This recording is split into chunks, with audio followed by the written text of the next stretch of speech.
Welcome back to Sports Talk ATL. I am Chase Earl, joined by Jake Gordon and Alex Hord. We are talking biggest threats to the Georgia Bulldogs' third consecutive national championship. Moving on to the Big Ten. I think you got three clear-cut teams: Penn State, Ohio State, Michigan. Personally, y'all can say anything. I'm going to eliminate Penn State. I just do not. I'm just not a believer. And James, I am this year. I like them this year. It's one of those things where you're going to have to prove it to me before I'm ever going to believe in that. I just think also Michigan, this is the most talented team Harbaugh's had. I think Michigan wins the Big Ten. And I think Ohio State's even without a quarterback, I trust Ohio State more than I do Penn State.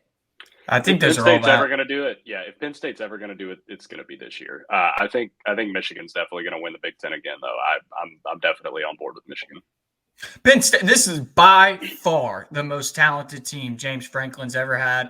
Best offensive line he's ever had. The defense is absolutely nasty. First-round picks galore all over the defense. But again, that's Manny Diaz's defense, who's just outstanding on that side of the ball. I'm with you guys. James Franklin, maybe one of the most overrated coaches in college football, right up there with Jimbo and Michigan State, most overpaid coaches in football. I'm all on board. It's Michigan or Ohio State. I think if Jim Harbaugh was ever going to do it, back-to-back Big Ten titles, he's, kind of shushed away the little brother of Ohio State who have been dominated in recent years, other than the past 2 years. J.J. McCarthy's back, and he's getting – I don't know how warranted the J.J. McCarthy hype is. I didn't love him last year, but apparently he's just, bigger, badder, better this year. But it's hard to argue with Ohio State's skill position groups. And I know that Michigan plays that similar SEC style of football, the rough, tough, win in the trenches kind. But, Ohio State is going to boat race some teams this year. That receiving core is maybe the best we've ever seen. Yeah, I think the thing about Michigan when we're talking about actually beating Georgia in a national championship, and it's something that we saw a lot when Alabama was at their peak, because they really established they didn't even throw the ball over the yard. At least now, Georgia and Alabama have both got some offensive capabilities, but it used to be just we're going to defensively suffocate you. And I always found that when teams try to match strength for strength against that, they usually can't do it. You needed something special. You needed some a bunch of offensive guys. That's why I think Ohio State last year matched up well with Georgia. I don't know if Michigan would have matched up that well. I will say this about J.J. McCarthy.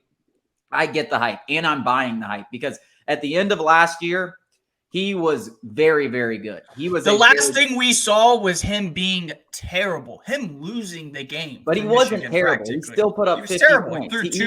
He made a couple of bad mistakes, but the rest of the game he was very most costly mistakes you could make. Pick sixes. In the red zone too. In the red zone. Listen, you cannot make those. Well, no, he didn't make them in the red zone. They got stopped on fourth down. They got stopped fourth down. That was a fumbled snap by the running back.